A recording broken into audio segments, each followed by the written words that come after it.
What to expect after endoscopic spine surgery for sciatica pain?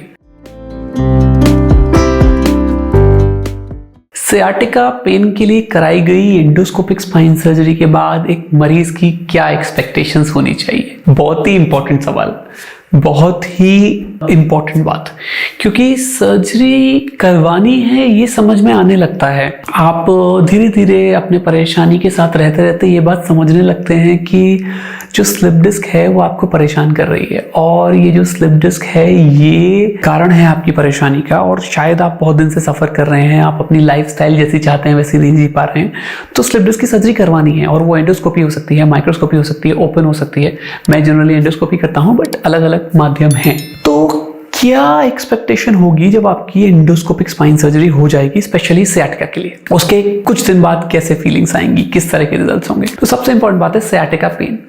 देखिए, ज़्यादातर cases में endoscopic spine surgery के कुछ घंटे से लेकर 24 घंटे के अंदर पेशेंट को मिनिमम 80 to 90% पेन रिलीफ आ जाता है। मतलब दर्द जो होता है, जैसे कि पिंडली का फटना, सीवियर काफ पेन, ग्लूटियल एरिया में दर्द होना, इस चीज में पेशेंट को जनरली पहले 24 घंटे में अच्छा रिजल्ट मिल जाता है।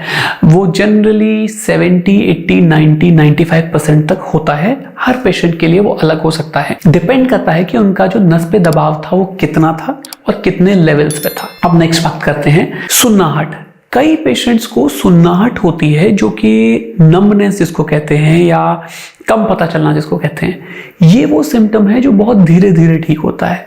तो आपको एंडोस्कोपिक स्पाइन सर्जरी के बाद स्पेशली जिस एरिया में पेन होता है उस एरिया या उसके आसपास सुन्नाहट रह सकती है, जो कि काफ़ी दिन तक रहती है। कभी कभी 3 हफ्ते से लेकर 6 हफ्ते तक, कभी कभी 3 महीने तक, और रेयर केसेस में 6 महीने तक भी रह सकती है। तो अगर आपको सर्जरी के इमीडिएट बाद सुन्नाहट हो रही है और दर्द चला गया है, तो ये ऑलमोस्ट एक तरह का अच्छा साइन है। आपको पहले के मुकाबले जो सुन्नाहट है, जैसा मैं बता रहा हूँ, वो बहुत धीरे धीरे जाती है। तो सर्जरी के बाद ये एक्सपेक्टेशन ना रखें कि नमनेस सारी चली जाएगी।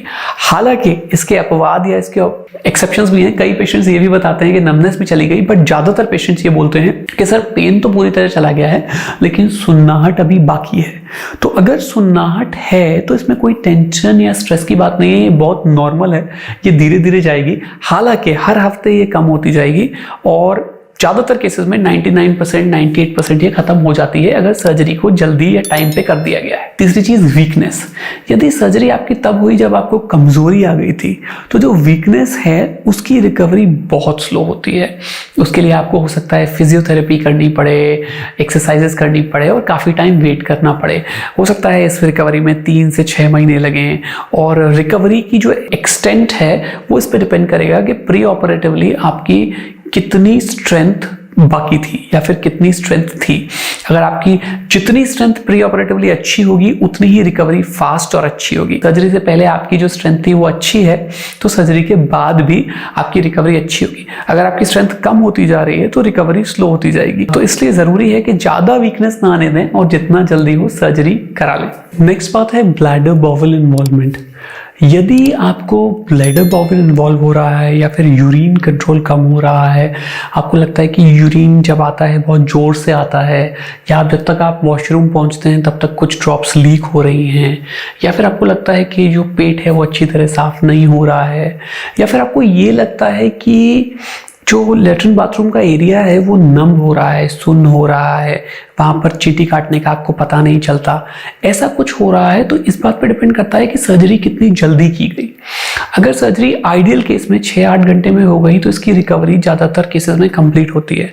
बट यदि आपको ये सिम्टम्स 2, 4, 6, 8, 10 दिन से आ रहे हैं या इससे ज़्यादा दिन से आ रहे हैं, तो जितने ज़्यादा दिन बढ़ते जाएंगे उतनी ही रिकवरी स्लो और प्रोग्नोसिस खराब होती जाएगी। अगर आपको ऐसे सिम्टम्स आ रहे हैं तो आपको घंटों में सर्जरी करानी चाहिए, दिनों में और महीनों में नहीं। मेरी तो यही आशा है।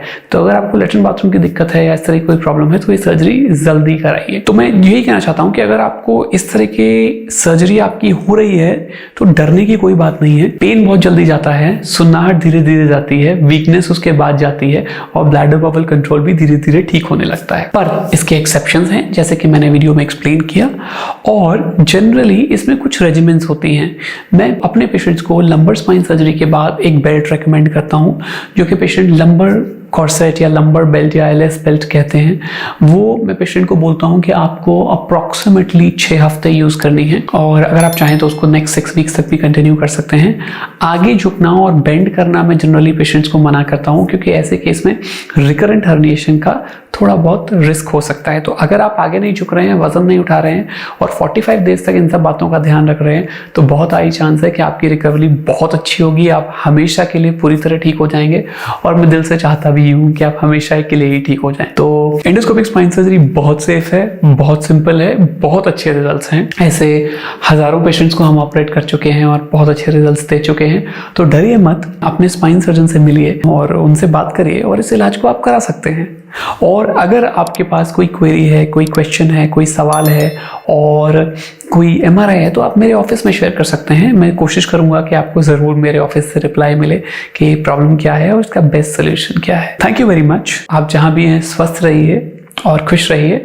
और अगर मेरा ये वीडियो अच्छा लगा है तो आप इसको लाइक कर सकते हैं, शेयर कर सकते हैं और मेरे चैनल को सब्सक्राइब भी कर सकते हैं। Thanks again.